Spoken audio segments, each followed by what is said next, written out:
رضی اللہ تعالیٰ عنہ والد محترم کا جب امام اعظم چھوٹے تھے تو انتقال ہوا، اب والدہ محترمہ بچی، امام اعظم اپنی والدہ سے بڑی محبت کرتا۔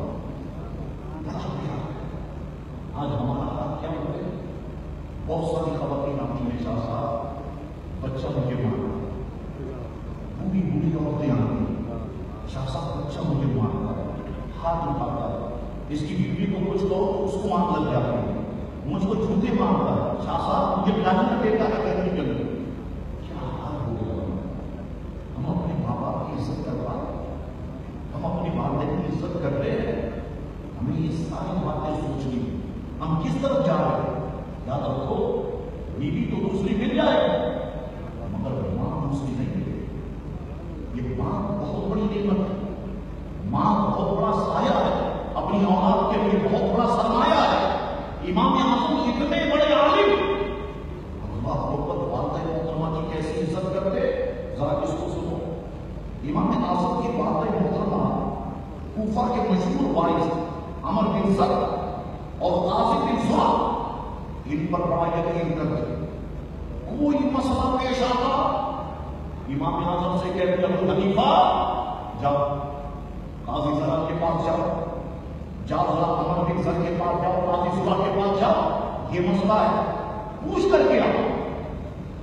بات ہے نا گھر کی مرغی بات بتاؤ، جیسے ہم یہاں کراچی میں دیکھتے ہیں سرمایہ اہل سنت، شہزادہ اہل سنت، سید شاہ احمد قادری صاحب سرمایہ سنت رکشے میں جا رہے ہیں، سرمایہ اہل سنت موٹر سائیکل میں جا رہے ہیں، سرمایہ اہل سنت، اللہ اکبر، گھر کی مرغی ڈال رہا ہوں۔ اور یہ میں ہuston ایئرپورٹ پہنچوں، ڈیلاس ایئرپورٹ پہنچوں، پیرس پہنچوں، شکاگو پہنچوں، گاڑیاں نہیں گاڑی لائن لگی، 400 کی گاڑی بیٹھے، اس گاڑی میں بیٹھے، اس گاڑی میں، وہ کہتا ہمارے گھر رکے، وہ کہتا ہمارے گھر رکے۔ باقی مجھے بات یاد آتی، کسی نے کہا کہ گھر کی مرغی ڈال رہا ہے۔ اللہ اکبر، اللہ تعالیٰ ہماری قوم کو بھی شکر ادا فرمائے۔ میری قوم محبت کرتی ہے، اور جتنا کام کرنے کا مزہ کراچی میں مجھے آتا ہے، خدا کی قسم اتنا مسئلہ کا کام کرنے کا مزہ کہیں نہیں آتا۔ مطلب بادشاہوں کی زندگی، ابھی میں آپ کو بتاؤں ایسا کچھ واقعہ ہو، بادشاہوں کی زندگی، شاندار گھر، سینٹرل اے سی، گاڑیاں دروازے پہ کھڑی، فریج الماریوں کے جتنے بڑے بڑے تھے سب بھرے ہوئے، چاسا یہ کھا، چاسا یہ کھا، چاسا یہ کھا، اور یہاں مسجد پہنچو لائٹ نہیں، مدرسے پہنچو لائٹ نہیں، جو میں نے تکلیف شروع کروں لائٹ بجائے، تکلیفیں ہیں لیکن خدا کی قسم مجھے مزہ بھی کرنا چاہیے۔ نہیں جاتا وہ حیدرآباد والے بلاتے نہیں جاتا، نواز شاہ کنڈو والا، فیصلہ اور یہ اصول نہیں جاتا۔ میں کہتا ہوں وہاں جا کر کے ایک عرصہ کروں گا، کراچی میں مغرب کے بعد نکلوں گا، رات کے 2 بجے گھر پہنچوں گا، الحمدللہ 6 جلسے کر چکا ہوں۔ تو جتنا مزہ کراچی میں ہے اتنا مزہ کہیں اور نہیں ہے۔ اللہ اکبر، اب امام اعظم سے بات کہتی جاؤ ابو حنیفہ عمر بن زر کے پاس جاؤ، قاضی زرع کے پاس جاؤ۔ امام اعظم تو بہت بڑے فقیر، بہت بڑے عالم، امام اعظم جاتے ہیں، قاضی زرع صاحب میری والدہ محترمہ نے یہ مسئلہ پوچھا ہے بتائیں۔ عمر بن زر صاحب میری والدہ محترمہ نے یہ مسئلہ پوچھا ہے بتائیں۔ وہ ہاتھ مان کر کے نیچے گردن کر دے، ابو حنیفہ ہم نے جو کچھ سیکھا ہے آپ کی ایسا کریں کہ آپ جواب بتا دیں، ہم دوہرا دیں۔ امام اعظم جواب بتا دیں، وہ دوہرا دیتے، امام اعظم آ کے اپنی والدہ سے کہتے کہ انہوں نے یہ جواب دیا۔ ابھی والدہ کہتے نہیں ابو حنیفہ میں خود جاؤں جب تک اپنے کاموں سے نہیں شروع کی مجھے یقین نہیں آئے گا۔ ٹھیک ہے میری ماں، آپ آئیے، سواری لیتے اپنی والدہ کو بٹھا کے، سواری کی لگام خود امام اعظم کے ہاتھ میں پیدل چلتے ہوئے جائیں، 4 میل 5 میل 6 میل پیدل چلتے ہوئے جائیں، ان کے پاس لے جاتے میری والدہ محترمہ آئی ہے اور آپ سے یہ فتویٰ طلب کرنے آئی ہے، یہ مسئلہ طلب کرنے آئی ہے۔ وہ عرض کرتے کہ سنائیں، آپ مسئلہ بیان کریں، مسئلہ بیان کرتے وہ امام اعظم سے کہتے ہم نے تو اس کا جواب نہیں دیا، آپ ذرا ہمارے کام میں جواب دے دیں تاکہ ہم آپ کی والدہ کو سنا دیں۔ امام اعظم کے کان میں بتاتے وہ جواب ان کی والدہ کے سامنے سنا دیں۔ اللہ کی شان حضرت امام اعظم ابو حنیفہ رضی اللہ عنہ کی ہے۔ اللہ تعالیٰ کا تبادلہ دے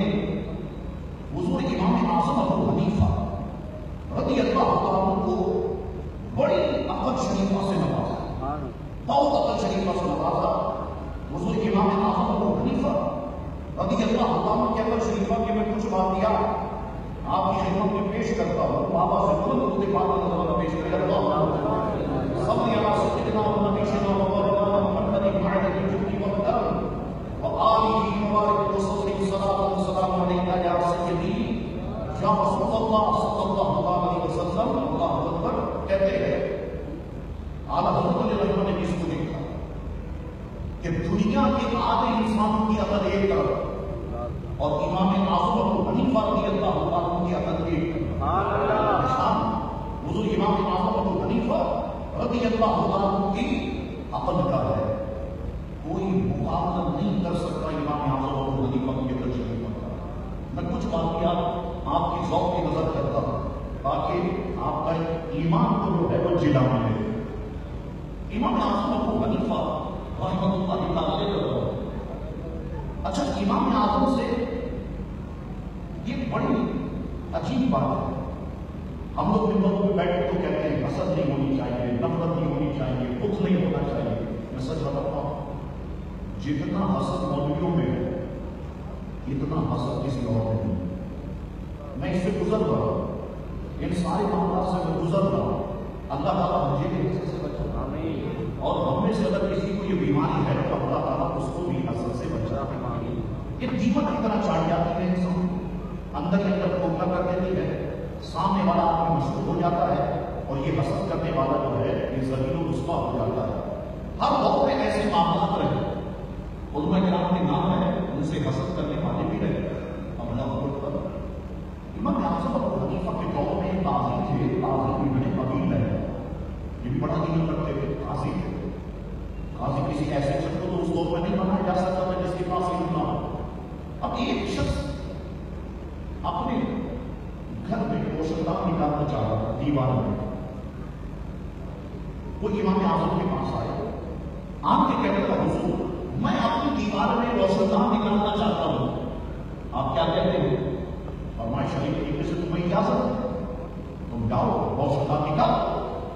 اب جب اس نے روشندان نکالنا شروع کیا, دیوار توڑنا شروع کی اوپر سے تھوڑی سی, یہ پڑوسی پہنچ گیا قاضی ابن قبیل لیلہ کے پاس. قاضی صاحب میرے ساتھ ظلم ہو رہا. کیا ہو گیا؟ قاضی صاحب میرا پڑوسی جو دیوار ہے ہماری اس میں روشندان نکال رہا ہے. دیواریں اس کی بھی ادھر سے ہی ادھر سے ایک ہی دیوار نہیں. شرعی طور پر اسے کوئی حق نہیں پہنچتا کہ وہ روشندان بنائے. جاؤ سپاہیوں کو بھیجا, جاؤ جا کر اس کو منع کرو, اس میں روشندان نہیں بنا سکتے, پڑوسی کو تکلیف ہو رہی. وہ امام اعظم ابو حنیفہ کے پاس کہا حضور میں نے روشندان نکالنے کی کوشش کی, وہ پڑوسی قاضی ابن لیلہ کے پاس پہنچ گیا اور وہ کہتے ہیں ناجائز ہے, نکال نہیں سکتے. اب آپ کیا کہتے ہیں؟ امام اعظم مسکرایا. امام اعظم فرمانے لگے اب ایسا کرو, جس دیوار میں تم روشندان نکالو وہ دیوار ہی توڑو, سارا خرچہ میں دوں گا. اب جب دیوار توڑنے لگا پڑوسی پہنچا قاضی کے پاس, قاضی صاحب وہ میرا پڑوسی جو روشندان نکال رہا تھا وہ دیوار توڑ رہا ہے. قاضی نے کہا وہ دیوار مرمت کر سکتا ہے, توڑ سکتا ہے, دوسری بنا سکتا ہے, اس کا شرعی حق ہے. اب بڑے عجیب قاضی, پہلے جب وہ روشندان نکال رہا تھا تو آپ کہتے ناجائز نکال ہی نہیں سکتا, اب پوری دیوار توڑنا ہے تو آپ کہتے دیوار توڑ سکتا ہے, اس کا حق ہے. مشورہ دینے اس شخص کے پاس جاتا ہے کہ دنیا بھی جمع ہو جائے تو وہ حنیفہ کی عقل کا معاملہ یہ شان حضرت امام اعظم ابو حنیفہ رضی اللہ عنہ کی ہے. امام اعظم کے شہر میں ایک رابضی رہتا ہے, رابضی کھٹمل. مجھ سے بہت سارے لوگ بڑے ناراض ہوتے ہیں آپ کے کھٹمل کیوں کہتے ہیں. میں نے کہا میں پوری کوشش کروں تو رک نہیں سکتا. میں اپنی دادی کے ساتھ اللہ کی محبت فرمائی 17 سال سے زیادہ سے رہا ہوں. میری دادی شیعہ کو کھٹمل ہی کہتی تھی اور وہاں کی کو وہاں کہتی تھی. اب یہ 16-17 سال کا 19 سال میری زبان پہ سنتے سنتے سنتے سنتے اب وہ الفاظ کیسے تبدیل ہو سکتے.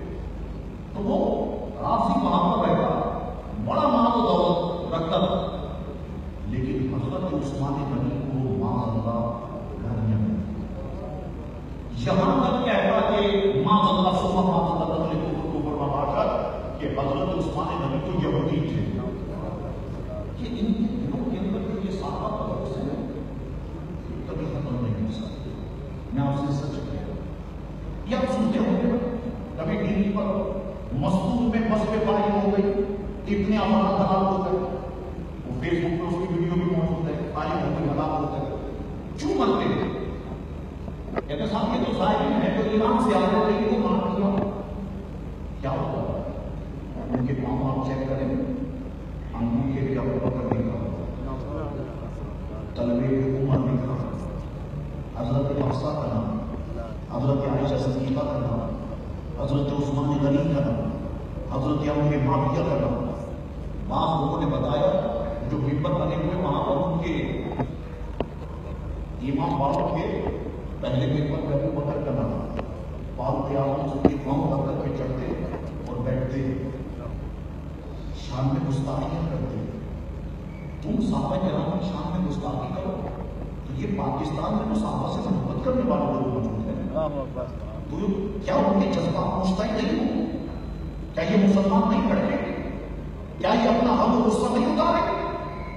میں ساری ایجنسی سے کہتا ہوں, ملک سے اگر فرقہ واریت آپ ختم کرنا چاہتے ہیں, دیانتداری کے ساتھ ایک کمیٹی بنائیں, ایک ایسی ایجنسی بنائیں جو سب کی تقریروں کو ٹیپ کرے, چاہے امام والوں میں بھی آئے, ہماری مسجد میں بھی آئے, ہمارے جلسے میں بھی آئے, ہر جگہ جاؤ ٹیپ کرے. ان کو واقعیت ان کو پتا ہے, اور بھی پتا چل جائے گا کہ اپنی محفلوں کے سامنے گالیاں کون دیتا ہے, برا بھلا کون کہتا ہے. اب یہ شخص حضرت امام اعظم ابو حنیفہ رضی اللہ عنہ کے دور میں حضرت عثمان غنی کو یہودی کہتا تھا. امام اعظم ایک دن اس کے گھر چلے گئے, جانے کے بعد وہ جانتا تھا سنیوں میں بہت بڑے عالم ہیں, استقبال کیا, اس نے گھر میں بٹھایا. امام اعظم نے کہا تمہاری بیٹی جوان ہو گئی ہے, میرے پاس ایک رشتہ ہے. جب میں اچھا لڑکے کی خصوصیات کیا ہے, خوبیت کیا ہے, فرمانے لگے کتاب اللہ کا حافظ ہے, ذرا غور سے سننا, حافظ قرآن ہے, رات کو اکثر حصے بیدار رہ کر نوافل ادا کرتا, ساری رات میں قرآن ختم کر لیتا, اللہ کے خوف سے بہت ڈرتا. اب یہ راضی کے گھٹنا کہنے لگا ابو حنیفہ ایسا شاندار رشتہ, ایسے داماد کی تو مجھے تلاش نہیں, آپ لیا میں اپنی بیٹی کی نکاح میں دینے کے لیے تیار ہوں. امام اعظم نے فرمایا لیکن اس میں ایک خرابی ہے. اب یہ کہنے لگا کیا خرابی ہے؟ کہا وہ یہودی ہے. اب یہ بڑا ابو حنیفہ میں یہودی کو اپنی بیٹی دے, یہ تم کیسی بات کر رہے ہو؟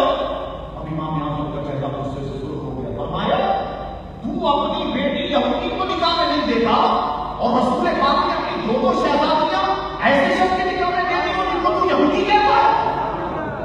اب امام اعظم نے جب اس طریقے سے بات کری وہ قدموں میں کہنے لگا ابو حنیفہ میں اپنے نتیجے سے توبہ کرتا ہوں, میں معافی مانگتا ہوں. پھر کلمہ شریف اس نے پڑھا, اللہ اکبر.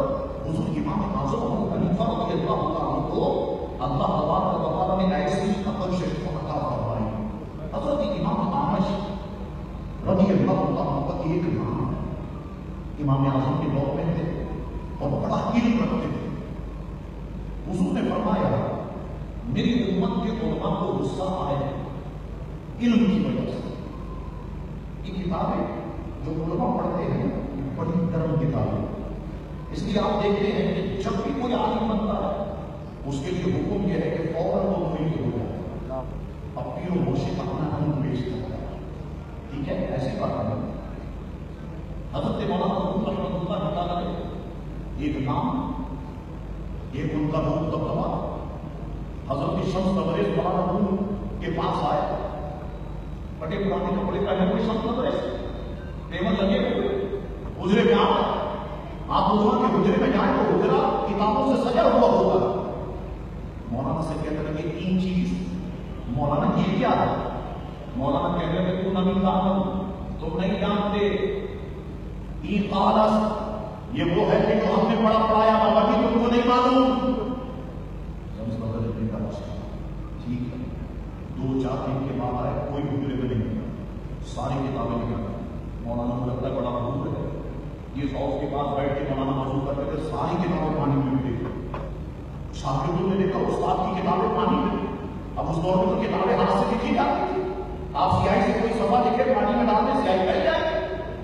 اب لوگوں نے شمس نظر اس کو پکڑ لیا، سارے شاگردوں امام احمد اب یہ مولانا خود جب آئے اور حضور دے کر تو کیا معاملہ کہا حضور آپ کی ساری کتابیں بابا جی نے تو اٹھا کر کے حوض میں پھینک دی۔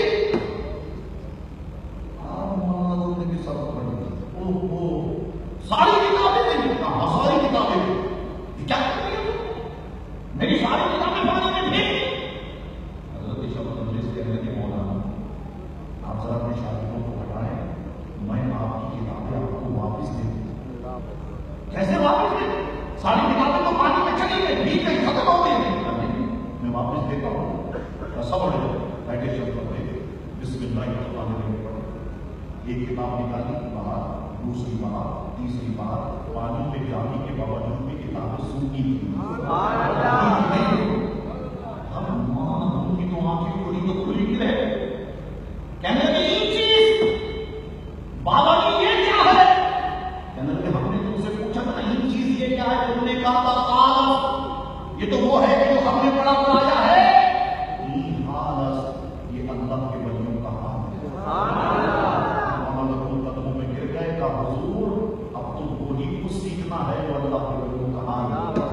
پھر دنیا نے دیکھا کہ شمس تبریز آگے آگے، مولانا ان کے پیچھے، اللہ اکبر۔ اب امام اعمش گھر میں داخل ہوئے، بیوی نے کہا مجھ سے کبھی ہوتا ہے کوئی مسئلہ ایسا آ جاتا ہے کہ جواب تلاش کرتے کرتے تھک جاتا ہے، سکون نہیں آتا، نہ کھانا کھایا جاتا ہے، نہ پانی پیا جاتا ہے، نہ چین کی نیند آتی ہے، اس طرح کروٹیں بدلتا رہتا ہے۔ ہم نے کسی مسئلے میں گھر میں آیا، بیوی نے کہا حضور آٹا ختم ہو گیا، جائیے آٹا لے کے آئیے۔ اب بیوی تو بہت اس طرح ہے، یہاں تو کہتے شاہ صاحب ہاتھ چومتے ہیں، لائن میں جاتے ہیں، گھر میں جاؤ نہیں ختم ہو گیا نہیں لے کر جاؤ، دنیا ختم ہو گیا ہر دنیا لے کر کے آؤ، دنیا ہاتھ چومتی ہے، شاہ صاحب جا رہے ہیں دنیا لے کے، ٹی ایس پی بھی ہو، آئی ٹی بھی ہو، ڈی آئی ٹی بھی ہو، در پہنچتا ہے، بیوی کہتی ہے مسالہ ختم ہو گیا جاؤ مسالہ لے کر کے آؤ، بیوی ہوم منسٹر ہے۔ اللہ اکبر، بیوی نے کہا حضور آٹا ختم ہو گیا آٹا لے کر کے آؤ۔ امام احمد کسی مسئلے میں غور و فکر کر رہے تھے، غصے سے سرخ ہو گئے، تم نے نام لیا نا آٹے کا، تجھے تین کہا، کسی کو بتایا نہیں جو ہے کہ آٹا ختم ہو گیا تین کہا، جب پہنچتا ہوں آٹا ختم ہو گیا یہ ختم ہو گیا یہ ختم ہو گیا، غصہ آتے۔ اب بیوی بڑے پریشان ہو گئی، اب بیوی شوہر سے نہیں کہے تو کس سے کہے؟ ہم لوگ کی بات کو اس سے پیش میں آ جاتے، ایک بار کے لیے سو ہے، بیوی کہتی مہمان آ گئے روٹیاں لے جاؤ روٹیاں لے کر کے پیش میں آ، کس سے کہے گی؟ بیوی نے کہا عجیب نہ ہوگا، میں نے آٹے کا ذکر کیا یہ بڑا کچھ ہے اور اتنی باتیں مجھے سنا دی اور یہ الفاظ بھی کہتے ہیں۔ بیوی نے کہا یہ مسئلہ اگر کوئی حل کر سکتا ہے تو ابو حنیفہ کوئی ایسی ترکیب نکال دیں گے کہ میرا یہ مسئلہ حل ہو جائے۔ ابو حنیفہ کے پاس آ گئے، آن کے کہا کہ میں امام احمد کی بیوی، کیا معاملہ؟ بڑا اچھی معاملہ۔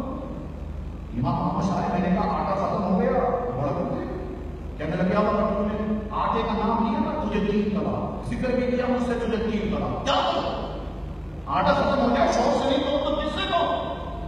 امام اعظم نے کہا بات تو درست ہے، کہا آپ طریقہ بتائیے کیا کیے گا جب آٹا ختم ہو جائے؟ دیکھو تمہارے شوہر جب سوتے ہیں آپ کو کپڑے چینج کر کے سوتے، جی ہاں دوسرے کپڑے مجھے سونے والے کپڑے ٹھیک ہے، پھر اٹھتے ہیں صبح تاجر کے لیے، جی ہاں اٹھتے ہیں، پھر وہ دوسرے کپڑے پہنتے ہیں نماز پڑھتے ہیں، فجر کے لیے اب وہ جو کپڑے پہنائے نا اس کے اظہار پن سے آٹے کا خالی تھیلا باندھ دے، مان لینا آٹے کا خالی تھیلا اس کے اظہار پن سے کرتی ہے، جب آٹا ختم ہو جائے تھیلا باندھ دینا کرتی۔ اب بھائی اہلیہ نے بالکل وہی کیا جو امام اعظم نے بتایا۔ اب امام احمد اٹھے تہجد کے لیے یا فجر کے لیے، امام احمد نے وضو کیا، کپڑے جب تبدیل کرنے لگے اب اظہار پر باندھ دے تو دیکھا بڑی سی ساتھ آ گئی، اس چیز کو جب قریب سے دیکھا کہ وہ آگے کا تھے سر پکڑ کے بیٹھ گئے اور کہنے لگے اپنے آپ سے اتنی عقل میری بیٹی کی نہیں ہو سکتی، یہ کام سوائے ابو حنیفہ کے کوئی اور نہیں کرتا، اتنی عقل میری بیٹی کی نہیں ہو سکتی۔ اللہ اکبر، یہ شان حضور امام اعظم ابو حنیفہ رضی اللہ عنہ ایک شخص آیا کہنے لگا حضرت میں اپنی ایک قیمتی چیز زمین میں رکھ کے کہیں رکھ کے بھول گیا، کیا کروں؟ امام اعظم نے فرمایا کیا 100 رکعت نماز نافلہ ادا مل جائے۔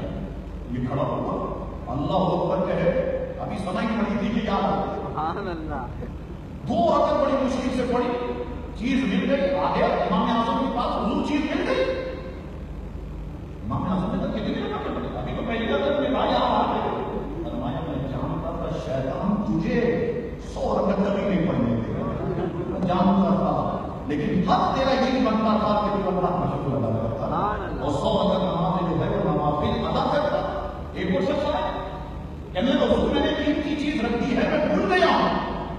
امام اعظم نے کہا پھر مسئلہ کوئی بھول گیا ہوں کیا نہیں میری مدد فرمایا؟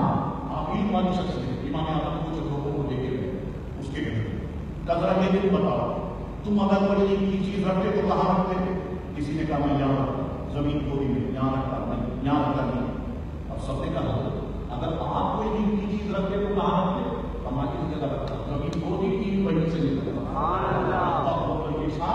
حضرت امام اعظم ابو حنیفہ رضی اللہ عنہ لیکن مسئلہ بیان فرما رہے تھے کہ جب انسان مکہ شریف پہنچے تو کعبہ شریف کو دیکھ کر کے جو دعا کرے اللہ تعالیٰ دعا کو قبول فرماتا ہے۔ یہ مسئلہ بیان فرما رہے ہیں۔ اب کسی شاگرد نے کہا حضور آپ نے بھی تو حج کی، یہ بتائیے سب سے پہلے جب آپ حج پہ گئے اور کعبہ شریف پر آپ کی نگاہ پڑی تو آپ نے کیا دعا مانگی؟ کہنے لگے میں نے دعا مانگی اے اللہ جو میں دعا کروں تو دعا کو قبول فرمانے والے مجھے مستجاب الدعوات بنا دے۔ اللہ اکبر، یہ شان حضور امام اعظم ابو حنیفہ رضی اللہ عنہ کی ہے۔ تو حالات واقعہ بہت باتیں بہت ہیں، آپ تمام حضرات کے ہم میں دل کی گہرائی آپ سب کا شکریہ ادا کرتا ہوں۔ آپ نے میری اس محفل کو کامیاب بنایا۔ 1.5 مہینے پہلے جو اعلان کیا میں نے آپ نے اس کو کامیاب بنایا۔ کوئی جائے گا نہیں، نیاز موجود ہے، کوئی جائے گا نہیں، آپ کھائیے گا، آپ نے کامیاب بنایا۔ میں آپ کا شکریہ ادا کرتا ہوں۔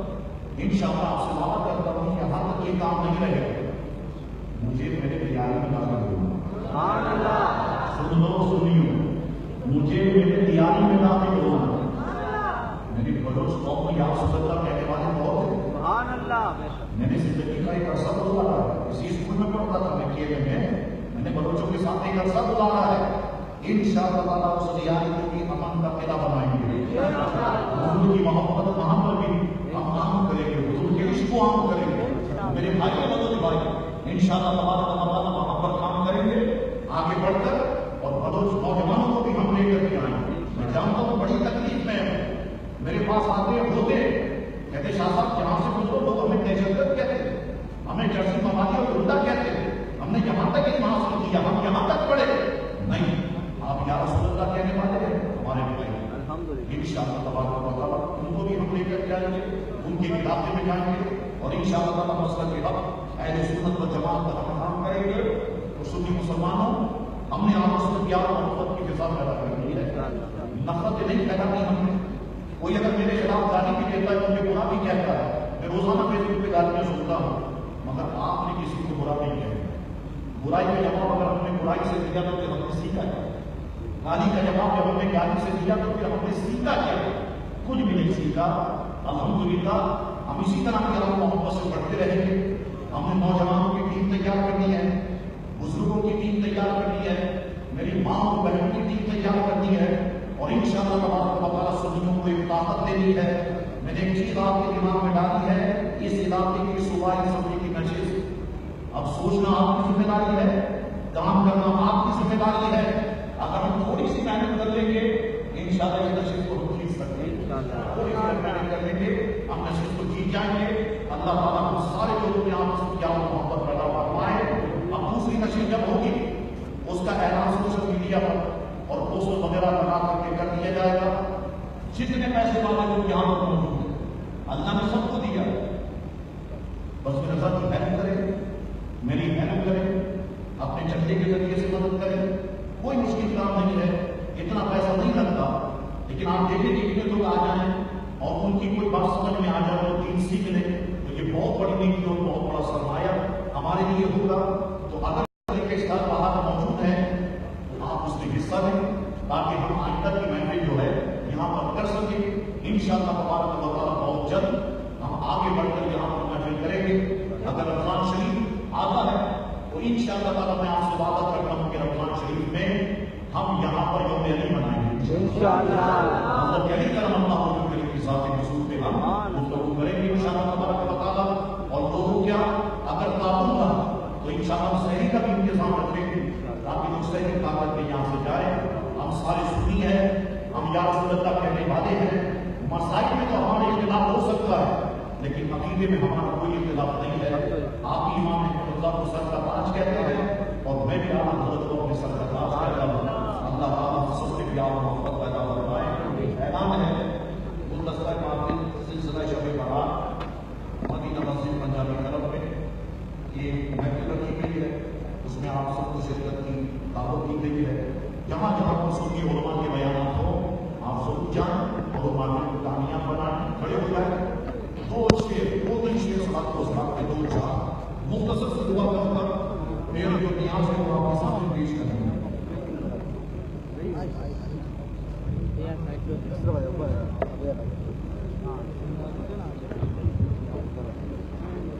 آگے تھوڑا آگے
السلام علیکم یا سیدی یا رسول اللہ صلی اللہ علیہ وسلم۔ اللہم اجعلنا آتنا فی الدنیا حسنۃ وفی الآخرۃ حسنۃ وقنا عذاب النار۔ مولا کریم ساتویں پیارے محبوب کریم علیہ السلام کے بغیر آج ہم سب کی یہاں پر حاضری قبول اس تیرا تیرے پیارے رسول کریم علیہ السلام کا تیرے نیک بندوں کا حضور امام اعظم ان کے استاد ان کے اساتذہ پر سے تو امام جعفر صدیق سے تو مولا ہم نے مسلمان میری مائیں بہنیں دعا کے لیے ہاتھ اٹھائی، مولا کریم جائز خواہشات کو پورا فرما۔ جن لوگوں کے یہاں جوان بہنیں جوان بیٹیاں رشتوں کی منتظر ہیں، انہیں نیک صالح شوق عطا فرما، نیک صالح مردوں کو نیک صالح بیٹیاں عطا فرما۔ مولا کریم میں دعا کرتا ہوں، مولا کرم فرمانے والا میرے بگڑے ہوئے علماء کو ایک پلیٹ فارم پہ چلا، بگڑی ہوئی صحیح عوام کو ایک پلیٹ فارم پہ چلا، ہمارے جنوں سے حسد کو نکالنا، دوست کو نکالنا، ایمان کو نکالنا۔ مولا کریم اس طرح کا محبت اور پیار ہمارے قلوب کے اندر پیدا کرنا۔ چاہیے بچہ ہے چھوٹا، اس کے قلبے میں تکلیف دعا کرے، مولا کریم اپنے مہمان کے سب سے بچے کو شفا عطا فرما۔ مولا کریم اور جتنے لوگ اس بیماری کا شکار ہیں شفا عطا فرما۔ مولا کریم سب سے بڑا دنیا بھر میں جتنے مسلمان بیمار ہیں سب کو شفا عطا فرما۔ میرے والد کو بہت شفا عطا فرما، میرے والد کو بہت شفا عطا فرما، سارے علماء اہل سنت کو شفا عطا فرما، سب کو تندرست شفا عطا فرما۔ علماء اہل سنت کا سایہ ہمارے سب کے دراز فرما، عاصموں کے حسد سے ہمیں محفوظ فرما، شریعوں کے شر سے محفوظ فرما، ظالموں کے ظلم سے محفوظ فرما۔ بس میں رضا کو ترقی عطا فرما، اتنی سنی تنظیمیں ہیں سب کو ترقی عطا فرما۔ برکتہ اللہ وملائکتہ یصلون علی النبی، دعا کریں میرے ساتھیوں کے لیے جن کے ساتھی کاروں کی قدر ہے، جنہوں نے یہ محفل سجائی آپ تمام حضرات آئے، مولا ان بچوں کی محنت کو قبول فرما، مولا ان کی اخلاص کو قبول فرما، انہوں نے جو اپنی جیب سے یہ رقم لگائی ہے مولا اسے قبول فرما، جن کی لوگوں نے اس محفل کے لیے تعاون کیا ہے مولا وہ سب کی محبتوں کو قبول فرما، ان سب کے رزق میں برکت عطا فرما، ان سب کے علم میں برکت عطا فرما، ہم سب کے گھروں میں برکت عطا فرما، ہم سب کی عمر میں برکت عطا فرما۔ ببرکتہ اللہ وملائکتہ یصلون علی النبی یا ایھا الذین آمنوا صلوا علیہ وسلموا تسلیما، اللهم صل علی سیدنا ونبینا محمد وعلى آلہ وبارک وسلم، صلاۃ والسلام علیک یا سیدی یا رسول اللہ صلی اللہ علیہ وسلم، سبحان ربک رب العزة عما یصفون وسلام علی المرسلین والحمد للہ رب العالمین۔ بیٹھے چار چار پانچ پانچ آدمی کا حلقہ بنا ہے، بیٹھے بالکل نیاز